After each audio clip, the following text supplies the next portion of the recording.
Hi guys, so you may not believe it, but I try to stay positive when it comes to talking about politics, I really do. But Brexit is just one disaster after another. Jacob Rees-Mogg has had his brief as Brexit Opportunities Minister for over 2 months now, and he's yet to come up with the benefit of leaving the EU.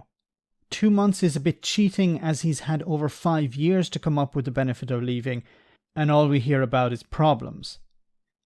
This story that was covered in the media was even more frustrating as it coincides with the worst cost of living crisis that has hit the UK since the 1970s. People are going hungry and food is going to waste.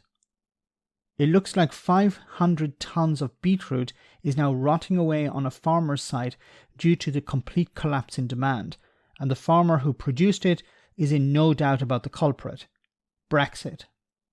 Will Woodhall grows cereal, spring onions along with beetroot on his farm in Staffordshire. He's facing a loss of £90,000 following the rules that govern third countries that have hit Great Britain since January this year.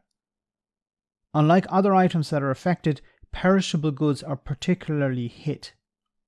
Another depressing part is that the crop will now be turned into compost. Now, Mr. Woodhall has been trying to give it away. He's reached out to charities and food banks, but they can only take so much. Another problem is haulage incurs a cost, and nobody wants to pay for that. Since the 1st of January 2022, because Great Britain is outside the single market and the customs union, red tape is required to be navigated and completed before products can leave the UK. The farmer told the media that he knew things were going to get bad by following the news from last year, and in order to avoid what he thought would be the worst of Brexit, he produced a smaller crop. That didn't work out so well. Now it's rotting in a field. The response from Boris Johnson's government is, get used to the new rules, but also new trade deals are in the pipeline. As problems with haulage and checks at ports slow down traffic, along with paperwork required for perishable goods, many producers are reconsidering export operations, and some are thinking of getting out of the sector altogether. 2 other problems are facing UK suppliers to the European market. The longer issues occur, the greater the likelihood of European customers sourcing elsewhere, more likely inside the EU. This will mean less trade between the UK and the EU. This will result in a smaller export market and producers going out of business. Therefore, even if there is a realignment with markets outside the EU, most of the British producers will have either closed down or will not be able to scale up to meet the demand outside of Europe. Brexit really is death by 1,000 cuts here.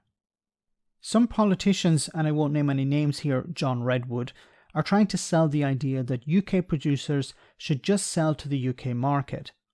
But with right-wing Brexiteers who are currently in the driving seat championing the end of tariffs, it becomes increasingly difficult for British producers to compete with foreign imports. Look at the recent disaster of the UK-Australian trade deal.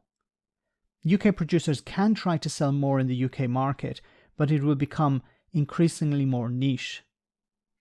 Former Polish Prime Minister and President of the European Council Donald Tusk once said, and I'm paraphrasing here, "There's a special place in hell for the people who lied in order to sell Brexit." I think the farmers who were convinced by Michael Gove, Boris Johnson and Nigel Farage are probably thinking the same thing. Let me know in the comment section, guys, what you think. As always, your comments are greatly appreciated. Thanks a lot.